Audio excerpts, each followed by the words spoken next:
This is a video for Jordan, TJ, Jamie, and Kyle. Here's the thing about being an anarchist. I am making a video explaining to these people exactly what it is they need to do. Now, whether or not they watch the video, it just doesn't matter. I'm doing my part. Is it frustrating if I don't hear back from them? Of course, but that's narcissism. Like, me knowing that there is in fact a solution doesn't automatically mean that anyone is going to listen, or that if they do, that they'll actually do what I say. So I've reserved myself to just being that guy in the corner that's waiting for everybody to stop talking. And the reason I know it'll work is because I know my nation's history. It's like, well, no, look, it seems to have worked every single time. Maybe we should try it.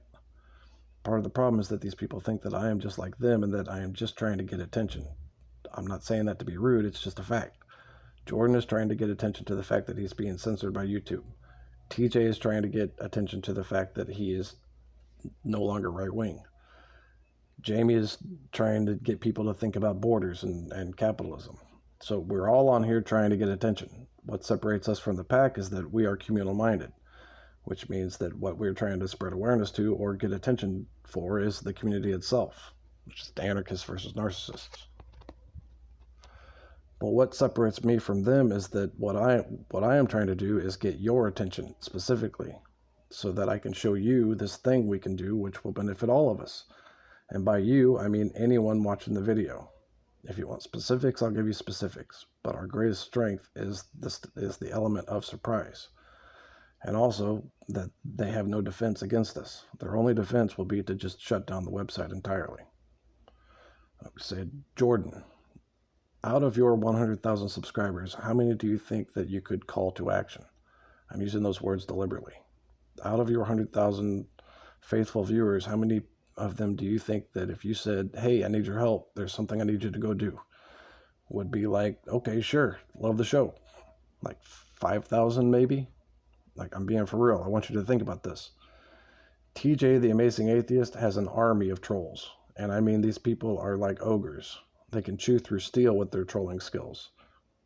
These are truly despicable people that hate society, while they're just sitting there picking their noses and smelling their own farts without an enemy to kill. So out of his 1 million subs, I would say if TJ himself said, boys, I've got a job for you to do, I'm guessing at least 10,000 loyal fans would leap at the chance to do some dirty work. And Jamie, she could bring in some straight ninjas, because the way guys fawn over her, all she'd have to do is just say, hey, do this for me, and it's done. So you're talking like 1,000 dudes right there. And Kyle Kulinski's got 1 million subs, so he could bring in a huge chunk of people if he were so inspired. And his numbers are just getting absolutely crushed lately, so he should be inspired. He's on par to back with when he very first got started. And I'm guessing whenever he was a little kid, he'd get really excited about 20,000 views, but now he's a adult trying to have a career, so 20,000 views is not so hot. Okay, so now without giving too much away, you're starting to see your power. You've got, in theory, somewhere around at least 20,000 human beings who, I just pointed out to you, when called upon, are ready to throw down with these motherfuckers. And none of you are affiliated with one another in any way.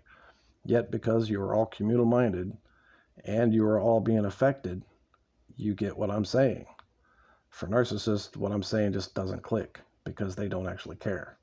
They're in it for themselves. And even if you're the most well-outspoken, well-written, well-informed individual on the planet, if you're doing it for the wrong reasons, then you'll fail, just by nature. We need to call a meeting, as many content creators as possible. Then we vote on leadership, and voila, I nominate Kyle Kulinski to be head of whatever. He'd do a good job, and we can do it by Zoom. And it doesn't matter how many people come to the first meeting, eventually it'll get out that we're having meetings, and the meetings can be hella fun, like bringing everybody together. Like, there's no reason it can't be fun.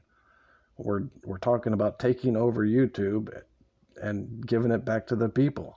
Like, what could be more fun than that? And then more and more content creators come, and then suddenly you've amassed an army. And then, well, the whole internet is in trouble. And the very second that we prove that we can be effective, then we've been established. And then you're talking Jordan Sheridan sitting in front of Congress talking about YouTube censorship and all the reasons why it needs to just be made a public utility. But I digress. You have to threaten these people. You can't beg. They like it when you beg. They use your begging as currency for the website. Like, you see how desperately people want to be a part of YouTube community? Like, these people are sick. The only problem is a lack of leadership. How to get content creators to come together.